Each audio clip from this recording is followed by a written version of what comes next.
पहिल्यांदा भाजपचा झेंडा फडकवला, अनेक तर्क लावले जात होते, तरी मात्र भाजपचा या ठिकाणी जिल्हा परिषद अध्यक्ष निवडला गेला. काय पहिली कल्पना? आनंद होतोय. परभणीतील जनतेने भाजपच्या बाजूने कौल दिला होता आणि म्हणून भारतीय जनता पार्टीच्या जिल्हा परिषदचे अध्यक्ष म्हणून आमच्या लताताई वाकळे यांना या ठिकाणी संधी मिळाली. शिंदे गट नाराज आहे, पाठीत खंजीर खुपसला म्हणतायत भाजपने.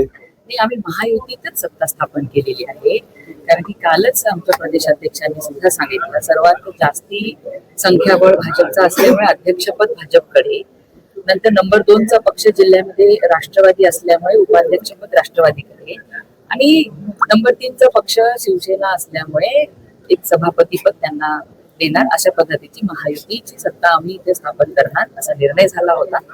परंतु त्यांची नाराजी काय तर मी त्यांना भेटल्यानंतर सांगतो. सत्ता सभापती वाटपांचं गणित कसं ठरलेलं आहे? भाजप किती सभापती त्यानंतर ठरेल, आणखी 8-15 दिवसाचा वेळ असतो त्यासाठी. ते नंतर अनेक वर्षापासून प्रशासक होतं, आता काय प्रायोरिटीज असणार? कामे पहिल्यांदा भाजपच्या हाती सत्ता आहे जिल्हा परिषदची. बघा, दर्जेदार शिक्षण, आरोग्याच्या सुविधा आणि गावाच्या सगळ्याच सुविधा ह्या चांगल्या पद्धतीने शेवटच्या घटकापर्यंत पोहोचवणं हे आमची प्राथमिकता असेल. शिवसेना मोठ्या प्रमाणात नाराज झाली आहे. पत्रकार परिषद घेऊन त्यांनी आरोप केला की एकनाथ शिंदेच्या शिवसेनेला थोपवण्यासाठी भाजपचे सर्व नेते जे आहेत ते प्रयत्न करतात असा आरोप करतात. आणि मी काय पत्रकार परिषदेची झाली मी काय बघितलेली नाही, तुमच्याचकडनं कळते. परंतु ते आम्ही सगळे सोबत होतो आणि कशामुळे ते नाराज झाले मी बघतो. त्यांचं म्हणणं असं की अध्यक्षपद आम्हाला मिळालं होतं आणि आमची सत्ता येऊ नये म्हणून भाजपने हे सगळं राजकारण. बघा, परभणी जिल्ह्यातील जनतेने भाजपच्या बाजूने कौल दिलेला आहे. 54-24 जागा ह्या भाजपच्या आलेल्या आहेत. राज्यामध्ये महायुतीचं सरकार आहे आणि नेतृत्वाने एकत्रित बसून ठरवलं की जिल्हा परिषद मध्ये महायुतीचं सरकार स्थापन करायचं. त्यामुळे असा धोका वगैरे काही दिलेला नाही.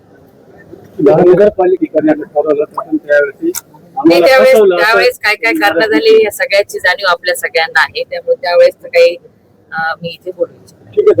जिल्हा परिषद मध्ये सर्वात जास्त मतदान घेऊन तुम्ही निवडून आलेला आहे. काय तुमच्या भावना आहे आणि काय प्रामुख्याने कामे आहेत जे की तुम्हाला वाटते येणारा जिल्हा परिषद उपाध्यक्ष म्हणून तुम्ही करणार?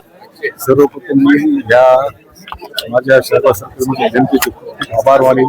त्यानंतर आज जे काही घडामोडी घडल्या, आमचे सर्व सहकारी ज्यांनी माझ्यासाठी माझं नाव लावून धरलं उपाध्यक्षासाठी, त्यामुळे मी आदरणीय आमदार राजेंद्र विटेकर, आमच्या पालकमंत्री श्रीमती व महायुतीतील सर्व नेत्यांचे मी खूप खूप धन्यवाद आभार मानतो.